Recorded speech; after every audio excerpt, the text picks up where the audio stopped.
Bonjour à toutes et à tous et bienvenue sur cette nouvelle vidéo. Aujourd'hui, nous allons voir le taroscope pour la semaine du 2 au 8 novembre. Alors, je vais replacer correctement. Tac, la caméra est un petit peu bougée. Donc pour la semaine du 2 au 8 novembre. Et nous allons utiliser aujourd'hui le I Am One Tarot qui est, je crois que je l'ai présenté également.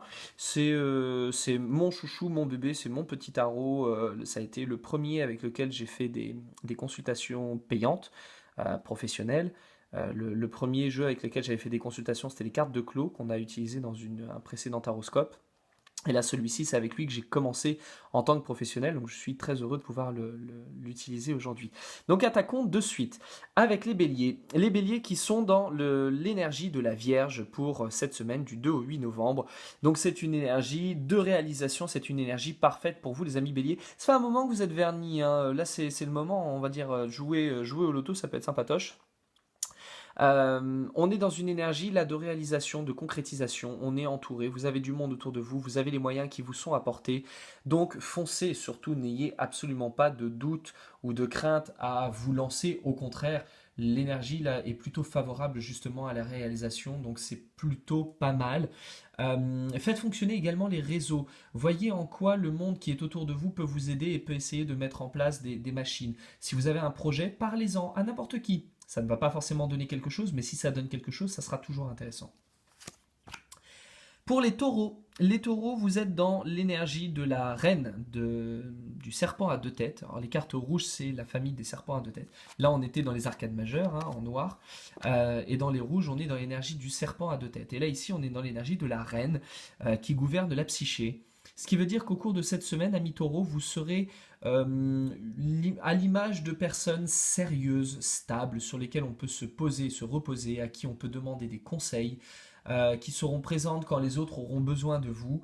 Vous ferez preuve également de beaucoup de maturité, d'une ouverture de conscience très large pour vous permettre de comprendre autrui et de pouvoir accepter que d'autres ne pensent pas comme vous. Donc là, on a véritablement un talent pour pouvoir essayer de rentrer en communication avec l'autre et d'être capable de comprendre que ce qu'on a à l'intérieur de nous n'est pas forcément la réalité des choses et que ce que nous on vit, ce n'est pas pour ça que les autres doivent le vivre. Donc c'est une carte plutôt intéressante et là vous avez une belle semaine qui se présente. C'est le moment pour vous de peut-être aussi utiliser votre autorité pour faire de bonnes choses. Les Gémeaux, au cours de cette semaine, vont se prendre un petit peu la tête à se poser pas mal de questions. Là, on est dans la famille des sabres. Donc avant, on était dans les serpents à deux têtes. Là, on est dans les sabres. Donc c'est dans la couleur bleue. Donc c'est l'équivalent des épées dans le tarot. Là, on est dans le personnage du prince qui gouverne la discussion et aussi un petit peu parfois les disputes ou les prises de tête en un certain sens. Et là, dans cette position de penseur de Rodin, on est dans une forme d'interrogation, on se pose des questions. Donc au cours de cette semaine, vous allez beaucoup vous gratter la tête pour vous demander quoi faire, comment faire, où ça, quand, avec quoi, etc. Donc c'est une semaine un petit peu en mode gros point d'interrogation, mais ce qui est plutôt une bonne chose, parce que c'est quand on se pose des questions qu'on trouve des réponses. Si on se pose pas de questions, on ne trouve pas de réponse. Donc là, en l'occurrence, voilà, profitez-en pour mettre vraiment à plat tous les problèmes que vous pouvez avoir et qui réclament votre attention et vos interrogations. Votre réflexion pourra essayer d'éclaircir un peu la situation. Pour les cancers, on a de la nouveauté avec cet as de sabre. Là, on est sur le numéro 1, tout à l'heure on était sur le prince. Avec l'as de sabre qui nous parle d'informations, de nouvelles, de discussions aussi, de lettres, de courriers, de tout ce qui va nous provenir et qui va papoter. On est dans le domaine du mental avec le sabre. Et là, en l'occurrence, on pourrait avoir des informations qui nous arrivent, des nouvelles que l'on attendait, des coups de fil importants ou des courriers importants. Mais aussi, c'est une carte qui peut nous parler également de changer d'avis. Le fait par exemple d'avoir une certitude soudainement qui se trouve un peu branlante et qui nous invite en quelque sorte à changer d'avis, à changer de point de vue pour adopter un autre point de vue. Là au cours de cette semaine, ça pourrait être intéressant de voir comment on switch pour quitter nos certitudes et en adopter des nouvelles. Pour les lions, on est dans la famille des pierres des âges, les Stone of Age, qui correspond un petit peu au domaine du physique, relativement. Et là, on est sur le 9 qui gouverne la positivité et la gravité, et qui invite là, au cours de cette semaine, chers amis lions, à essayer de revenir aux bases, essayer de revenir aux fondements. L'expansion n'est pas le plus important si la base n'est pas solide. Du coup, pour tous vos projets, mais aussi pour vous, pour votre corps, essayez de voir les choses élémentaires. Si vos projets, si vous avez des projets, est-ce que la base de vos projets est suffisamment solide et suffisamment pensée? Et pour votre corps, la base, c'est l'alimentation. Est-ce que vous vous alimentez correctement? Si ça n'est pas le cas, il faut revenir là-dessus avant d'aller plus loin. Il est très important de pouvoir vraiment préparer les fondements, les fondations, avant de pouvoir essayer de développer la situation. Pour les vierges, retour dans la famille du serpent à deux têtes avec cette fois-ci la princesse qui gouverne la surprise. Au cours de cette semaine, amis vierges, vous serez surprenants et surprenantes. Vous pourrez vous faire plaisir à passer à l'acte en faisant des choses absolument inédites pour vous. Vous pourrez faire preuve d'un petit peu de fantaisie, vous pourrez vous lâcher et par exemple, pour les choses sur lesquelles vous hésitez à agir ou vous hésitez à vous lancer, d'un coup, au cours de cette semaine, vous aurez l'énergie pour vous lancer et ne pas rester bloqué dans votre inertie. Aussi, il pourrait être intéressant pour vous de profiter un petit peu plus de votre corps et un petit peu plus de votre sexualité, ça ne peut pas vous faire de mal. Pour les balances, amis balance, retour dans la famille des sabres avec cette fois-ci la princesse qui gouverne le rituel. Là, chers amis balance, vous pourriez être un petit peu une balance instable, c'est-à-dire un coup l'un, un coup l'autre. Là, on passe par une phase un peu lunatique. C'est Jean qui rit, Jean qui pleure. À un moment, ça va. L'instant d'après, tout est une bonne raison pour faire un drame. Vous pourriez vous sentir un petit peu instable et vous pourriez avoir une humeur réellement changeante. C'est normal, on se détend, tout va bien, ça passera la semaine prochaine. Mais là, au cours de cette semaine, voilà, on peut avoir cette espèce de mouvance un petit peu désagréable où on ne sait pas trop comment vous prendre parce que quoi qu'on vous dise, de toute façon, c'est soit vous riez aux éclats, soit vous vous mettez à hurler ou à pleurer. Donc, c'est pas grave. Essayez en tant que balance de trouver l'équilibre et les choses iront mieux un petit peu la semaine prochaine. Aussi, si vous avez du mal au niveau de vos humeurs, essayez de revenir à vos rituels, c'est-à-dire à vos habitudes. Lorsque vous allez mal, par exemple, vous venez d'avoir une déception amoureuse ou autre, d'accord, qu'est-ce que vous faites en temps normal à tel moment? Alors, voilà, en dehors du cadre de la rupture, ou par exemple si vous perdez votre boulot, ou si vous ne savez pas quoi faire, ou vous vous ennuyez, ou vous venez de vous disputer.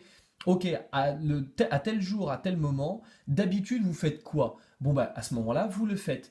Et il n'y a pas de problème, on se rebase en fait sur les rituels. Les rituels vont faire office de balises qui vont nous permettre de sortir de l'émotionnel et du coup de sortir de ce déséquilibre dans lequel on peut être. Les scorpions sont dans l'énergie du cavalier de poire de larmes. Alors on arrive dans les poires de larmes, Pear of Tears, qui là, ici, gouverne l'imagination. Et le cavalier de poire de larmes est un personnage qui est très très ancré dans l'esthétique, dans l'élégance, dans la beauté, dans l'image, mais aussi dans la tromperie, dans la duperie. C'est-à-dire que, à force de mettre des masques et de mettre des beaux vêtements, on essaye de camoufler des choses. Et là, au cours de cette semaine, vous allez être dans cette envie-là. C'est-à-dire, quelque chose est moche, quelque chose nous emmerde, quelque chose pose problème, c'est pas grave, on le déguise, on le maquille, on l'habille, on fait quelque chose juste pour que ça se voit pas. Alors le problème disparaît pas, il est juste plus élégant, c'est tout. Admettons, un problème plus élégant, c'est toujours plus sympa à affronter. Mais en tout cas, au cours de cette semaine, pour vous, l'énergie sera propice pour prendre soin de vous, de votre physique, de votre esthétique, de votre image, et pour essayer de vous mettre, on va dire, sous un meilleur jour.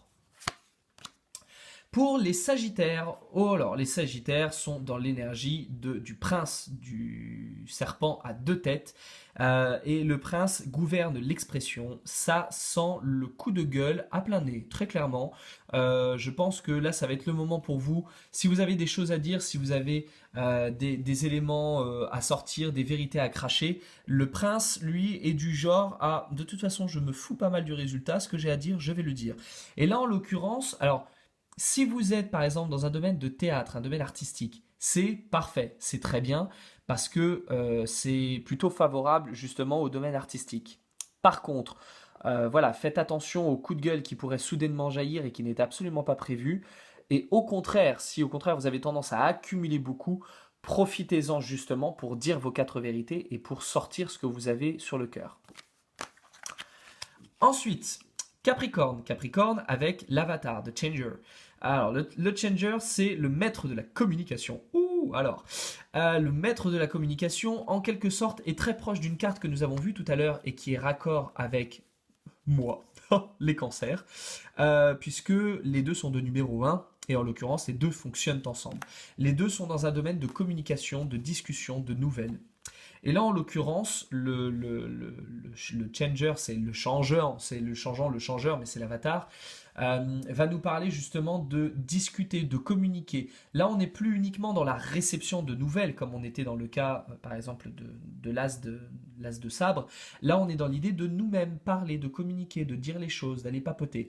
Alors là où l'autre d'avant, donc là on est chez les Capricornes, là où les Scorpions, eux, avaient tendance, pardon, pas les Scorpions, les Sagittaires, là où les Sagittaires avaient tendance à concrètement ouvrir leur gueule pour sortir tout ce qu'ils ont sur le cœur, là on n'est pas dans cet état-là, on n'est pas dans l'idée de faire une logorée, de vomir tout ce qu'on a à l'intérieur, on est juste dans l'idée de papoter, de communiquer, de prendre son téléphone, de donner des nouvelles à qui de droit, etc.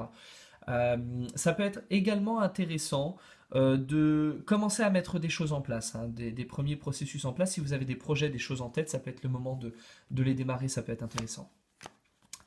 Ensuite, nos amis les Verseaux sont quand même sous de bons auspices, il était temps, après avoir passé quelques semaines. Oui, bien pourri, il faut le dire, hein. Ça a été vraiment mocheland. Là, on est dans la carte 17 de Weishower, c'est-à-dire le signe qui gouverne le rêve. Et c'est une excellente carte pour vous, puisque les choses se mettent enfin en place. Il était temps.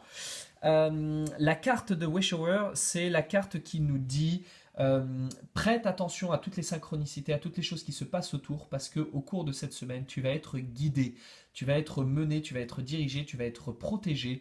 Les choses vont se mettre en place sans même que tu aies grand chose à faire de manière naturelle.